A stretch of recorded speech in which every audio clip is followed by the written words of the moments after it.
Hello दोस्तों, आप सभी का स्वागत है आपके अपने चैनल द इनाम पर्सपेक्टिव में। उम्मीद करते हैं आप सभी अच्छे होंगे। तो दोस्तों, आज फिर से आप लोगों के बीच सामाजिक विज्ञान के टॉप 60 एमसीक्यू लेकर हाजिर हूँ। तो वीडियो के अंत तक बने रहें। यह मिक्स्ड क्वेश्चन सीरीज आपके सीटेट की तैयारी को चार चांद लगाने में मदद करेगी। तो आइए शुरू करते हैं।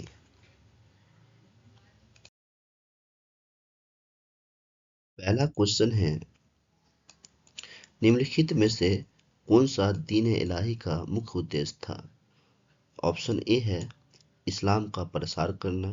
ऑप्शन बी है एक नए धर्म की स्थापना करना। ऑप्शन सी है विश्व बंधुत्व और धार्मिक सहिष्णुता। ऑप्शन डी है हिंदुओं को धर्मांतरित करना। इसका सही जवाब होगा विश्व बंधुत्व और धार्मिक सहिष्णुता। अकबर द्वारा जो चलाया गया धर्म था, दीन इलाही था, इसका मुख्य उद्देश्य अलग अलग धर्मों के बीच समन्वय, धार्मिक सहिष्णुता को बढ़ावा देना और आपसी समाज में एकता और भाईचारा स्थापित करना था। क्वेश्चन नंबर 2, भारतीय संविधान के किस अनुच्छेद के तहत अस्पृश्यता अनटचेबिलिटी का उन्मूलन किया गया है? इसका सही जवाब होगा अनुच्छेद 17। अनुच्छेद 17 में जो है छुआछूत को अंत किया गया है। वही हम बात करें अनुच्छेद 14 की, तो इसमें कानून के समक्ष सभी को समानता दिया गया है। वही बात करें अनुच्छेद 15 की, तो इसमें धर्म, जाति, लिंग आदि के आधार पर भेदभाव को निषेध किया गया है। वही बात करें अनुच्छेद 21 की, तो इसमें जीवन और व्यक्तिगत स्वतंत्रता का अधिकार का गारंटी लेता है। क्वेश्चन नंबर 3, विधवा विवाह संघ विडो री मैरिज एसोसिएशन की स्थापना 1861 में किसने की थी? ऑप्शन ए है Mahadev Govind Ranade. Option B Jyotiba Rao Phule. Option C Ishwarchand Vidyasagar. Option D Raja Ram Mohan Roy. इसका सही जवाब होगा ईश्वरचंद विद्यासागर के प्रयास से हिंदू विधवा विवाह संघ की स्थापना की गई थी। अगला सवाल देखते हैं। क्वेश्चन नंबर 4, भारत में कहवा कॉफी की सबसे प्रसिद्ध किस्म कौन सी है? Option A robusta. Option B liberica. Option C arabica और ऑप्शन डी इनमें से कोई नहीं। तो इसका सही जवाब होगा अरेबिका, ऑप्शन सी। भारत में सबसे प्रसिद्ध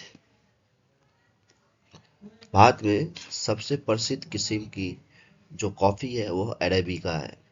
इसकी गुणवत्ता बेहतर, स्वाद में हल्का और खुशबू खुशबू अच्छी होती है। हालांकि उत्पादन की दृष्टि से बात करें तो वो रोबस्टा है। भारत में सबसे ज़्यादा उत्पादन होती है तो रोबस्टा की होती है, लेकिन यहाँ पूछा गया है सबसे प्रसिद्ध किस्म। सबसे प्रसिद्ध किस्म तो ये अरेबिका है। ठीक है, अब आगे बढ़ते हैं।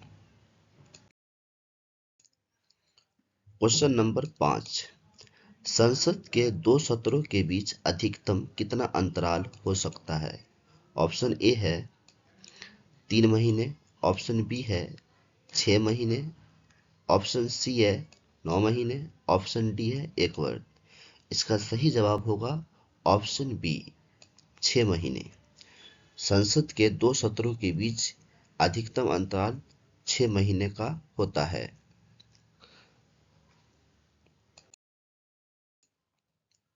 क्वेश्चन नंबर 6, भारत का सबसे बड़ा चावल उत्पादक राज्य कौन सा है? ऑप्शन ए है उत्तर प्रदेश। ऑप्शन बी है पंजाब। ऑप्शन सी है पश्चिम बंगाल। ऑप्शन डी है आंध्र प्रदेश। तो भारत में चावल का सबसे बड़ा उत्पादक राज्य वो है पश्चिम बंगाल, वो है पश्चिम बंगाल। क्वेश्चन नंबर 7, सामाजिक विज्ञान की कक्षा में प्रोजेक्ट कार्य का मुख्य उद्देश्य क्या है? प्रोजेक्ट कार्य का क्या मुख्य उद्देश्य है? ऑप्शन ए छात्रों को व्यस्त रखना, ऑप्शन बी व्यवहारिक अनुभव के माध्यम से सीखने को बढ़ावा देना, ऑप्शन सी शिक्षक का बोझ कम करना, ऑप्शन डी तथ्यों को याद करना। सामाजिक विज्ञान के प्रोजेक्ट कार्य का मुख्य उद्देश्य ये है कि व्यवहारिक अनुभव के माध्यम से सीखने को बढ़ावा देना। तो इसका सही जवाब होगा ऑप्शन बी। क्वेश्चन नंबर 8, एक शिक्षक ग्लोब का उपयोग किस अवधारणा को समझाने के लिए कर सकता है? ऑप्शन ए है पृथ्वी का झुकाव, ऑप्शन बी है दिन और रात का चक्र, ऑप्शन सी है अक्षांश और देशांतर, और ऑप्शन डी है उपरोक्त सभी। इसका सही जवाब होगा उपरोक्त सभी। एक शिक्षक ग्लोब के माध्यम से बच्चे को ये बता सकते हैं कि पृथ्वी का झुकाव कितना है। आप सबको पता होगा कि ये ग्लोब पे जो है पृथ्वी का झुकाव 23.5 डिग्री पे झुका हुआ है। वहीं बात करें ऑप्शन बी की दिन और रात का चक्र, ग्लोब को अगर हम सूर्य के सामने रखकर समझेंगे तो पता चलेगा ये रात और दिन कैसे होती है।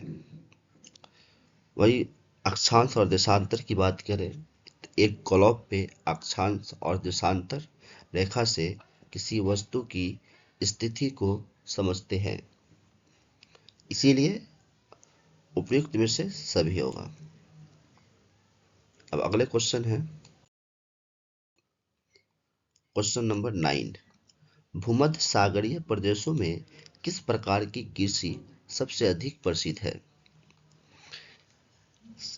ऑप्शन ए है पशुपालन, ऑप्शन बी है अंगूरों की खेती जिसको विटीकल्चर बोलते हैं, ऑप्शन सी है झूम की कृषि, ऑप्शन डी है गहन निर्वाह कृषि। इसका सही जवाब होगा अंगूर की खेती, अंगूर की खेती।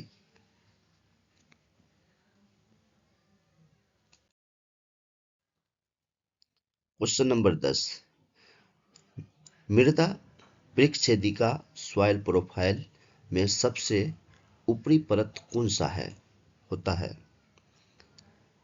ऑप्शन ए आधार सेल, ऑप्शन बी उपमृदा, ऑप्शन सी ह्यूमस और वनस्पति के साथ ऊपरी मृदा, ऑप्शन डी बालू और गाद।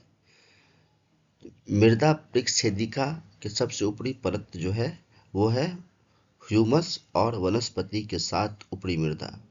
इसका सही जवाब होगा ऑप्शन सी। क्वेश्चन नंबर 11, विश्व में चाय का सबसे बड़ा निर्यातक देश कौन सा है? ऑप्शन ए है भारत, ऑप्शन बी है श्रीलंका, ऑप्शन सी है चीन, ऑप्शन डी है Kenya.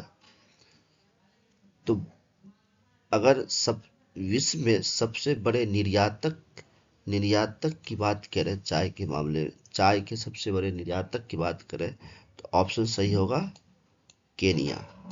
Kenya will be right answer. लेकिन अगर हम उत्पादन की बात करें कि उत्पादन की दृष्टि में विश्व में सबसे ज्यादा चाय कहाँ होती है, उत्पादन कहाँ होती है, तो आंसर हो जाएगा आपका चीन। सबसे ज्यादा उत्पादन चीन में होती है, लेकिन बात करें निर्यात करने की तो वो केनिया है। केनिया, श्रीलंका भी बहुत बड़े निर्यातक देश है चाय के, लेकिन केनिया से कम है। ठीक,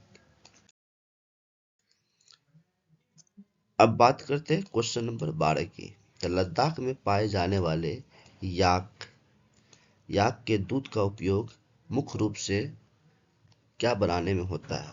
ऑप्शन ए है दही, ऑप्शन बी है पनीर और मक्खन, ऑप्शन सी है मिठाई, ऑप्शन डी है आइसक्रीम। तो याक के दूध के जो मुख्य रूप से जो बनाया जाता है ना, मुख्य रूप से वो बनाया जाता है पनीर और मक्खन। तो इसका सही जवाब क्या है? पनीर और मक्खन। क्वेश्चन नंबर 14, सिल्वीकल्चर का संबंध किससे है? सिल्वीकल्चर का संबंध किससे है? मछली पालन, अंगूर उत्पादन, वन संवर्धन या वनों का विकास, ऑप्शन डी है रेशम कीट पालन। इसका सही जवाब क्या हो जाएगा? सिल्वीकल्चर का संबंध क्या चीज से? वन संवर्धन से। सही जवाब ऑप्शन सी। वही बात करें मछली पालन की, इसको पीसी कल्चर बोलते हैं। वही बात करें अंगूर उत्पादन की, इसको विटीकल्चर बोलते हैं। वही बात करें रेशम कीट की, कीट के पालन की बात करें तो इसको बोला जाता है सेरीकल्चर। क्वेश्चन नंबर 14, अभिलेखों के अध्ययन को क्या कहा जाता है? Option A ethnography, option B epigraphy, option C numismatics, option D cartography. तो सही जवाब क्या होगा? Epigraphy. Option B will be right answer, epigraphy. वही बात करें न्यूमिस्मेटिक्स का, तो सिक्कों का अध्ययन इससे किया जाता है। सिक्कों का अध्ययन न्यूमिस्मेटिक्स कहलाता है। क्वेश्चन नंबर 15, अशोक के अधिकतर अभिलेख किस भाषा और लिपि में है? संस्कृत और ब्राह्मी, ऑप्शन बी प्राकृत और ब्राह्मी, ऑप्शन सी हिंदी और देवनागरी, ऑप्शन डी पाली और खरोष्टी। तो अशोक का जो अधिकतर अभिलेख था वो जो था ना, वो प्राकृत और ब्राह्मी में का था, प्राकृत और ब्राह्मी में था। इसलिए option B will be right answer.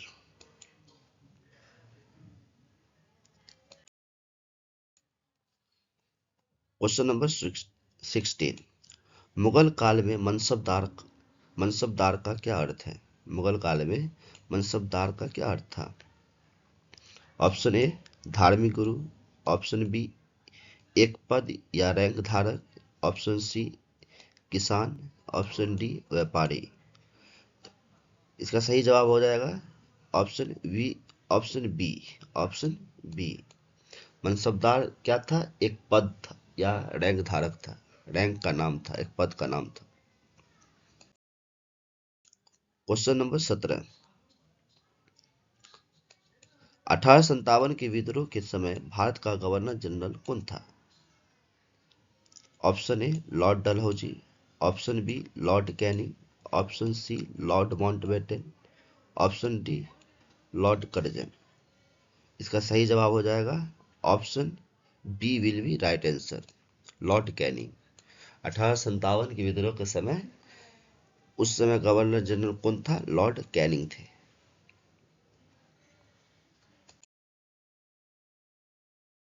Question number 18, Satyashodhak Samaj की स्थापना किसने की थी? इसका सही आंसर क्या होगा? ज्योतिबा फूले। क्वेश्चन नंबर 19, हड़प्पा सभ्यता का लोथल शहर किस राज्य में स्थित है? इसका सही जवाब क्या होगा? इसका सही जवाब गुजरात। क्वेश्चन नंबर 20, बौद्ध धर्म के त्रिरत्न में क्या शामिल नहीं है? Option A Buddha, option B Dhamma, option C Sangha, option D अहिंसा। इसका सही जवाब होगा अहिंसा। बुद्ध धर्म के त्रिरत्न में जो शामिल है वह बुद्ध धम्म संघ, लेकिन अहिंसा जो है वो शामिल नहीं है। क्वेश्चन नंबर 21, किताबुल हिंद के लेखक कौन थे? इसका सही जवाब होगा अलबरूनी, अलबरूनी। वही बात करें इब्न बतूता का एक प्रमुख किताब है रहेला, रहे रहेला या रहला।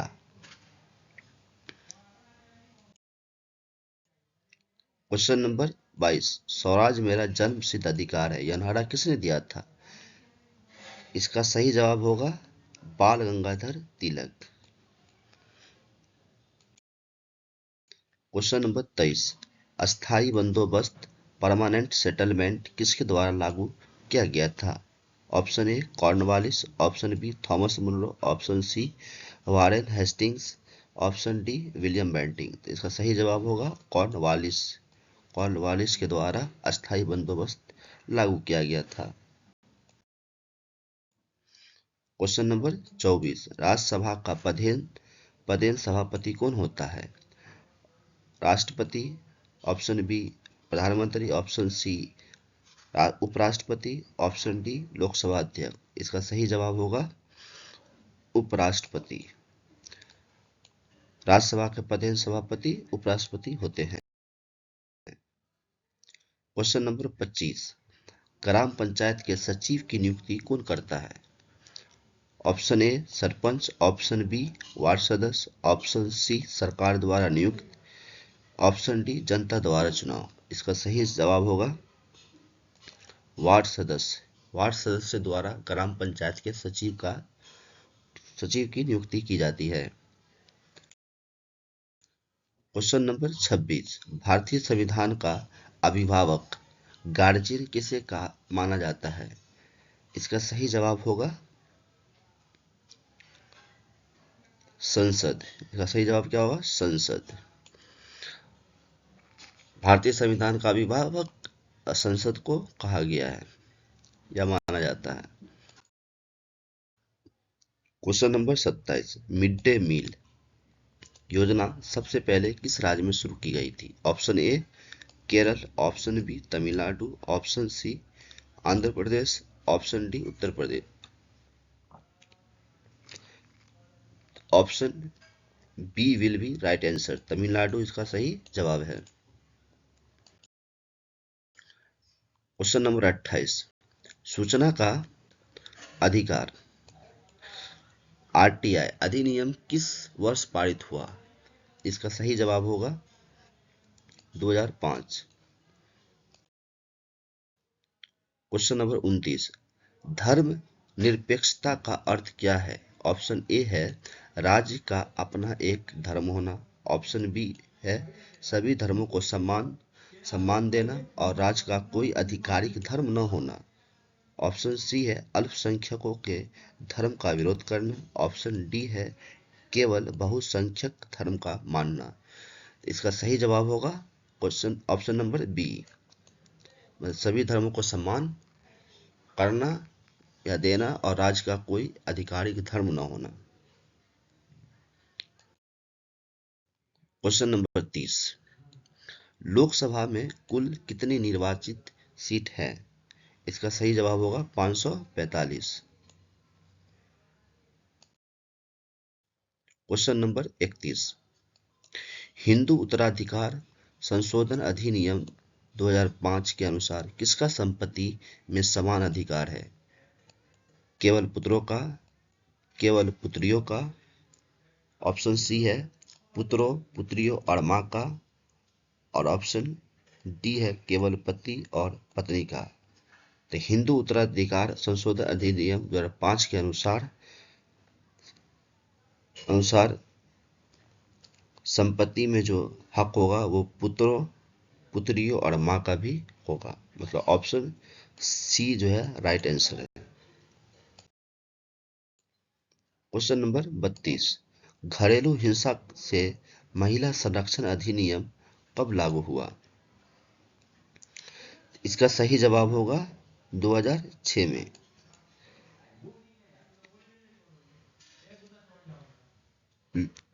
यहाँ पूछ रहा मतलब ये जो महिला संरक्षण अधिनियम कब लागू हुआ, तो लागू 2006 में हुआ था, ठीक है, लागू 6 में हुआ था। क्वेश्चन नंबर 33, नगर निगम के चुने हुए सदस्य को क्या कहते हैं? ऑप्शन ए है मेयर, ऑप्शन बी है पार्षद, ऑप्शन सी है कमिश्नर, ऑप्शन डी है विधायक। तो इसका सही जवाब हो जाएगा पार्षद। क्वेश्चन नंबर 34, उच्च प्राथमिक स्तर पर सामाजिक विज्ञान में शामिल विषय है, मतलब 6 to 8 क्लास में जो है शामिल विषय है, क्या है? ऑप्शन ए में दिया हुआ इतिहास, भूगोल, नागरिक शास्त्र, अर्थशास्त्र है। ऑप्शन बी में देखते हैं इतिहास, भूगोल, राजनीतिक विज्ञान, अर्थशास्त्र। हाँ, राजनीति भी है। ऑप्शन सी जो है इतिहास, भूगोल, समाजशास्त्र, मनोविज्ञान नहीं, मनोविज्ञान नहीं है। और ऑप्शन डी में केवल इतिहास और भूगोल नहीं। इसका सही जवाब होगा ऑप्शन बी, इतिहास, भूगोल, राजनीति विज्ञान और अर्थशास्त्र। क्वेश्चन नंबर 35, आगमनकारी विधि इंडक्टिव मेथड का सूत्र क्या है? ऑप्शन ए है नियम से उदाहरण की ओर, ऑप्शन बी है उदाहरण से नियम की ओर, ऑप्शन सी है अज्ञात से ज्ञात की ओर, ऑप्शन डी है अमूर्त से मूर्त की ओर। इसका सही जवाब हो जाएगा उदाहरण से नियम की ओर। इस विधि में शिक्षक पहले उदाहरण दिखाता है, फिर इसी आधार पर बच्चे नियम या सिद्धांत स्वयं खोजते हैं। अगला क्वेश्चन की बात करें, क्वेश्चन नंबर 36, सामाजिक विज्ञान की कक्षा में चर्चा मतलब डिस्कशन का क्या लाभ है? सामाजिक विज्ञान के क्लास में जो है चर्चा का क्या लाभ है, डिस्कशन का? ऑप्शन ए है छात्रों को चुप रखना, ऑप्शन बी है आलोचनात्मक सोच विकसित करना, ऑप्शन सी है पाठ्यक्रम को जल्दी पूरा करना, ऑप्शन डी है केवल मेधावी छात्रों को अवसर देना। तो इसका सही जवाब हो जाएगा छात्रों को चुप रखना, ये तो होगा नहीं। आलोचनात्मक सोच का विकसित करना, हाँ ये सही है। पाठ्यक्रम को जल्दी पूरा करना, तो ये तो होगा नहीं। केवल मेधावी छात्रों को अवसर देना, ये भी नहीं होगा। तो सही जवाब option B will be right answer. Question number 37, एक पोर्टफोलियो क्या है? ऑप्शन ए है छात्रों के कार्यों का संग्रह, ऑप्शन बी एक प्रकार की लिखित परीक्षा है, ऑप्शन सी कक्षा में उपस्थिति का रिकॉर्ड, ऑप्शन डी शिक्षक की डायरी। इसका सही जवाब होगा ऑप्शन ए छात्रों का कार्यों का संग्रह।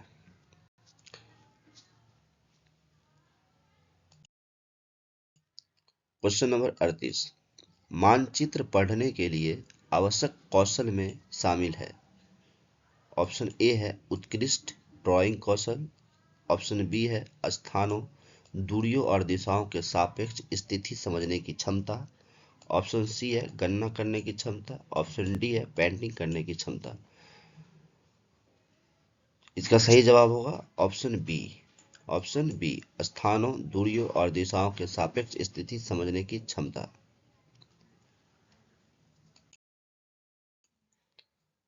क्वेश्चन नंबर 39, सतत और व्यापक मूल्यांकन का मुख्य उद्देश्य क्या है? ऑप्शन ए है केवल शैक्षणिक प्रदर्शन की जांच, ऑप्शन बी है छात्र के विकास के सभी पहलुओं का मूल्यांकन, ऑप्शन सी है छात्रों को फेल करना, ऑप्शन डी है वार्षिक परीक्षा का डर पैदा करना। तो इसका सही जवाब होगा ऑप्शन नंबर बी, छात्रों के विकास के सभी पहलुओं का मूल्यांकन करना। सतत और व्यापक मूल्यांकन का मुख्य उद्देश्य यही है, न कि छात्रों को फेल करना, वार्षिक परीक्षा का डर पैदा करना, केवल शैक्षणिक प्रदर्शन की जांच, ये भी नहीं होगा। इसलिए ऑप्शन बी हमारा सही जवाब है। क्वेश्चन नंबर 40, सामाजिक विज्ञान में अनुभवजन्य साक्ष्य एम्पिरिकल एविडेंस का क्या अर्थ है? ऑप्शन ए दिया हुआ है पुरानी कहानियां, ऑप्शन बी इंद्रियों के माध्यम से वास्तविक दुनिया में एकत्र किए गए आंकड़े, ऑप्शन सी है काल्पनिक विचार, ऑप्शन डी है केवल किताबों में लिखा ज्ञान। अनुभवजन्य साक्ष्य का अर्थ होता है इंद्रियों के माध्यम से वास्तविक दुनिया में एकत्र किए गए आंकड़े। इसका सही जवाब है option B. Question number 41, Bloom के वर्गीकरण टैक्सोनॉमी के अनुसार विश्लेषण किस प्रकार का उद्देश्य है? ऑप्शन ए है निम्न स्तर, ऑप्शन बी है उच्च स्तर का संज्ञानात्मक कौशल, ऑप्शन सी है केवल याद रखना, ऑप्शन डी है शारीरिक कौशल। इसका सही जवाब हो जाएगा उच्च स्तर का संज्ञानात्मक कौशल, option B right answer. Question number 42, वायुमंडल की कौन सी परतें रेडियो संचार में मदद करती है? क्षोभ मंडल ऑप्शन ए, ऑप्शन बी समताप मंडल, ऑप्शन सी बाह्य मंडल, ऑप्शन डी मध्य मंडल। इसका सही जवाब यहां हो जाएगा समताप मंडल। वैसे रेडियो संचार की जो परतें हैं वो है आयन मंडल, वो है आयन मंडल जो कि समताप मंडल के समीप है, इसीलिए यहाँ निकटतम जो ऑप्शन है समताप मंडल, सही जवाब होगा समताप मंडल। क्वेश्चन नंबर 43, ब्लैक गोल्ड काला सोना किसे कहा जाता है? ऑप्शन ए है कोयला, ऑप्शन बी है पेट्रोलियम और इसके उत्पाद, ऑप्शन सी है लोहा, ऑप्शन डी है सोना। इसका सही जवाब हो जाएगा पेट्रोलियम और उसके उत्पाद। इसके उत्पाद में क्या सब आ जाएगा? डीजल, केरोसिन ऑयल, एलपीजी इत्यादि, प्राकृतिक गैस इत्यादि। वही हम बात करें कोयला को, तो कोयला को जो है ब्लैक डायमंड कहा गया है, कोयला को ब्लैक डायमंड कहा गया है, और सोना को येलो डायमंड बोला गया है, yellow diamond.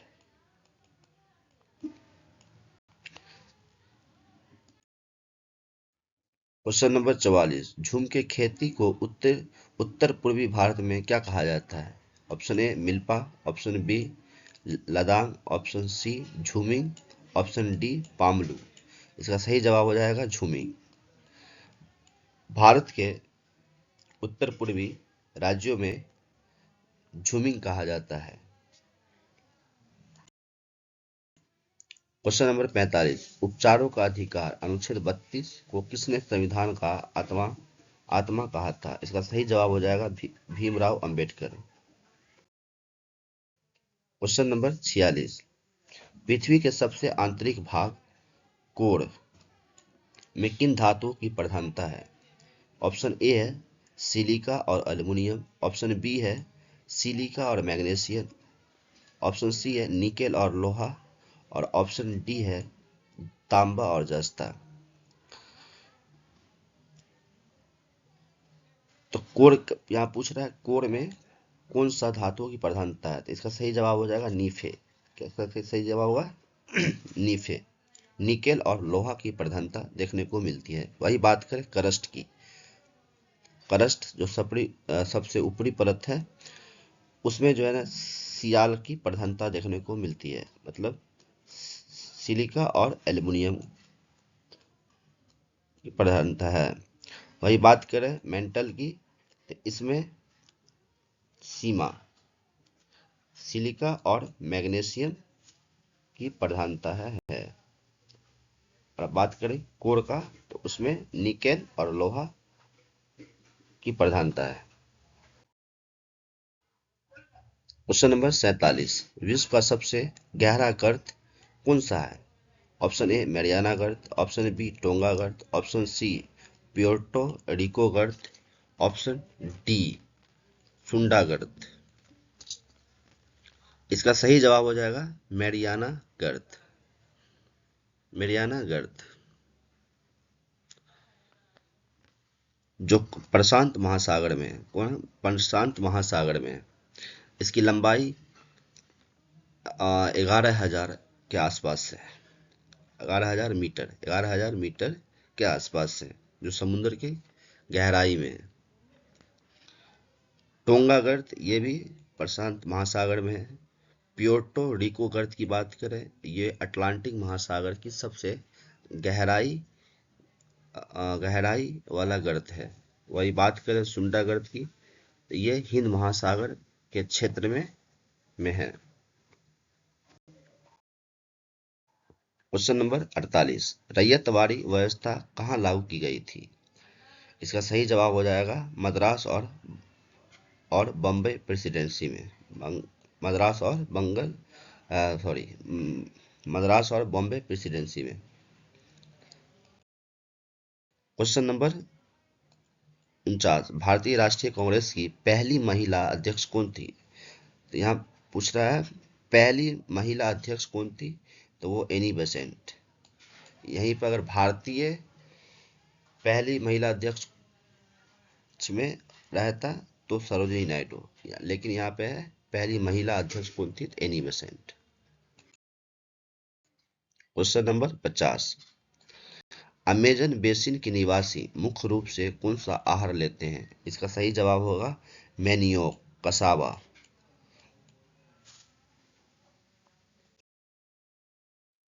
Question number 51, Aravalli पर्वत श्रृंखला किस प्रकार के पर्वत का उदाहरण है? ऑप्शन ए है वलित पर्वत, ऑप्शन बी है ज्वालामुखी पर्वत, ऑप्शन सी है भ्रंशोत्थ पर्वत, ऑप्शन डी है अवशिष्ट पर्वत। इसका सही जवाब हो जाएगा अवशिष्ट पर्वत। एक्चुअली अरावली पर्वत श्रृंखला भारत की सबसे प्राचीन पर्वत श्रृंखलाओं में से एक है। लंबे समय तक अपक्षय और अपर्दन के कारण इसके ऊंचे भाग खिसकर नीचे हो गए, और जो भाग बचा हुआ है वही आज दिखाई देता है। इसीलिए अरावली को जो है ना अवशिष्ट पर्वत कहा गया है। जो भारत में जो अरावली पर्वत श्रृंखला जो देखने को मिलती है, वो आपको गुजरात से होते हुए दिल्ली तक के देखने को मिलेगी। ये बहुत ही पुराना पर्वत है। पुराने होने की वजह से इसकी ऊपरी भाग क्या होना छेने लगा, ढहने लगा, अपर्दन जिसको बोलते हैं, ढह ढह के बहुत ही छोटा हो गया है। जो आज के समय में और अभी करंट में भारत सरकार का कहना है कि जो पहाड़, जो पर्वत 100 मीटर, जो पर्वत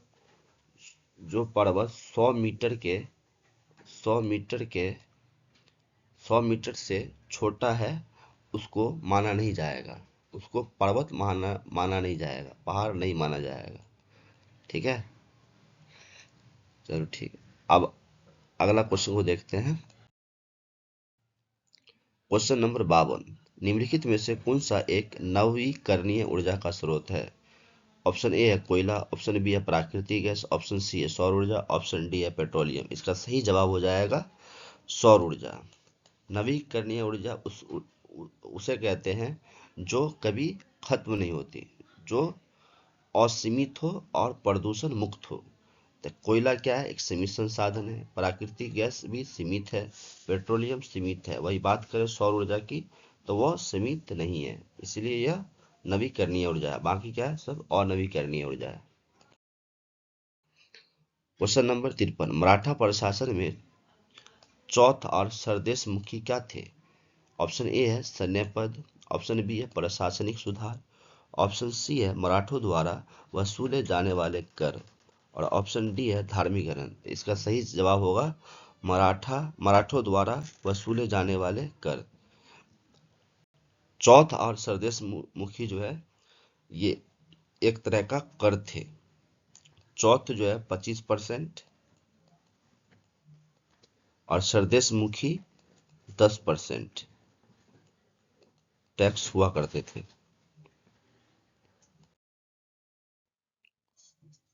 क्वेश्चन नंबर 54, पंचायती राज व्यवस्था में महिलाओं के लिए कितने प्रतिशत सीटें आरक्षित है? Option A 25%, option B 33%, option C 50%, option D 10%। इसका सही जवाब हो जाएगा 33%। हालांकि भारत के कुछ राज्यों में जैसे बिहार, राजस्थान, मध्य प्रदेश में 50% आरक्षण का प्रावधान है। क्वेश्चन नंबर 55, भारतीय संसद के ऊपरी सदन अपर हाउस को किस नाम से जाना जाता है? तो संसद के दो सदन है, एक ऊपरी सदन, एक निचली सदन। तो ऊपरी सदन को जो है कहा जाता है राज्यसभा और निचले सदन को लोकसभा। क्वेश्चन नंबर 56, भारत में कार्यपालिका एग्जीक्यूटिव का संवैधानिक प्रमुख कौन होता है? इसका सही जवाब हो जाएगा राष्ट्रपति। संवैधानिक सलाहकार जो है राष्ट्रपति होते हैं, है ना।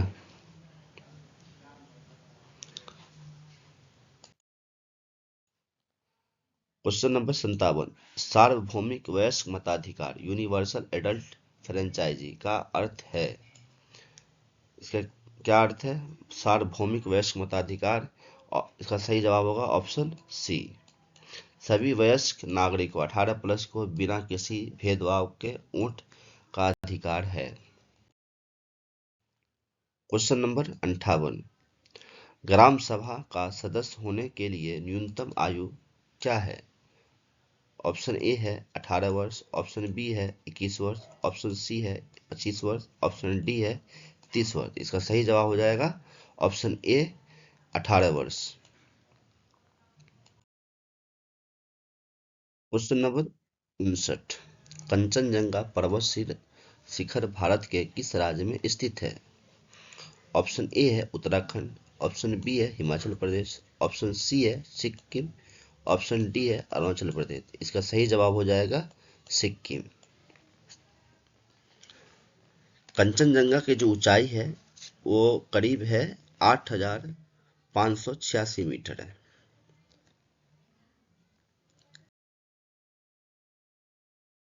आज का अंतिम प्रश्न क्वेश्चन नंबर 60, निम्नलिखित में से कौन सा कायांतरित सेल मेटामॉर्फिक रॉक का उदाहरण है? ऑप्शन ए है ग्रेनाइट, ऑप्शन बी है बलुआ पत्थर, ऑप्शन सी है संगमरमर, ऑप्शन डी है बेसाल्ट। इसका सही जवाब होगा संगमरमर मार्बल। वही बात करें ग्रेनाइट की तो ये जो है अवसादी सेल का उदाहरण है। बलुआ पत्थर की बात करें ये भी अवसादी सेल का उदाहरण है। वही बेसाल्ट की बात करें तो ये भी अवसादी सेल का उदाहरण है, इग्नियस रॉक का। तो